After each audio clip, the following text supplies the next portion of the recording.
వీక్షిస్తున్న విరమణ చేస్తున్న ఉద్యోగులకు సంబంధించి ఈరోజే కొన్ని ముఖ్యమైన వివరాలు అయితే రావడం జరిగింది.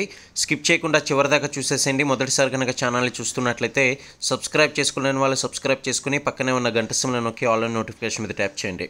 తద్వారా మేము పెట్టే ప్రతి ఒక్క అప్డేట్స్ అనేది పొందగలుగుతారు. ఇక ఈ వీడియోని లైక్ చేసి మీకు తోటి ఉద్యోగులతో షేర్ చేయడం మాత్రం మర్చిపోకండి. నేటి నుంచే ఉద్యోగుల పదవి విరమణలు ఇక్కడ మనం గమనించవచ్చు. 2 ఏళ్ల పదవి కాలం ముగింపు, గ్రాట్యుటీ, జీపీఎఫ్, ఇతర ప్రయోజనాలపై టెన్షన్.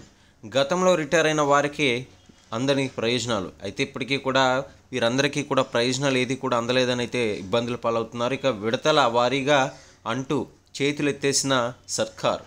ఉద్యోగులకు మొత్తంగా 31,800 కోట్ల బాకీ. 11 నెలల నుంచి సిపిఎస్ కాంట్రిబ్యూషన్ నిల్. అయితే 5 నెలలుగా జమ కాని జీపీఎఫ్ మొత్తం.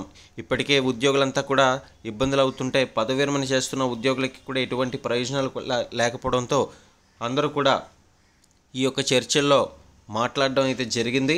మరి వారి యొక్క సమస్యలు ఎప్పటికీ ఇంకా తీరుస్తారని, రిటైర్ అయిపోతున్న సమయంలో కూడా మాకు ఇటువంటి ఇబ్బందులు ఏంటి అని ప్రశ్నిస్తున్నారు. ఇప్పటికే ఏపీజీఎల్ఐ కటింగ్స్ ఏం చేస్తున్నారో కూడా అర్థం కాని పరిస్థితి అయితే మనం చూస్తున్నాం. ప్రతి నెల సిపిఎస్ ఉద్యోగుల జీతం నుంచి కట్ చేస్తున్న 10%. అయితే సిపిఎస్ను ఓపీఎస్ ఉద్యోగుల జీతం నుంచి కట్ చేస్తున్న జీపీఎఫ్ కటింగ్లను ప్రభుత్వం సకాలంలో ఆ ఖాతాలో జమ చేయడం లేదు. అయితే గత ఏడాది మార్చి నుంచి సిపిఎస్ కాంట్రిబ్యూషన్ను, గత ఏడాది సెప్టెంబర్ నుంచి ఉద్యోగుల జీపీఎఫ్ కాంట్రిబ్యూషన్ను ప్రభుత్వమే వాడుకుంటుంది. మరి దీంతో ఉద్యోగులకు వాటిపై అందే రాబడులైతే గణనీయంగా తగ్గిపోతున్నాయి. చూశారు కదండి. మరి ఇవ్వాల్సిన ఆ ఫెసిలిటీస్ ఇవ్వకపోగా వారి యొక్క జీతం, వారికి సంబంధించిన కటింగ్స్ అయితే ఇలా అవుతున్నాయి.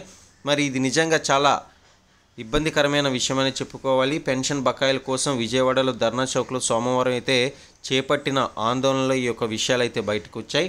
మరి ఏదేమైనా దీనిపై మీ యొక్క అభిప్రాయం మీ కింద కామెంట్ సెక్షన్లో తెలియజేయండి. మరిన్ని అప్డేట్స్ కోసం ఛానల్ని ఫాలో అవుతుండండి.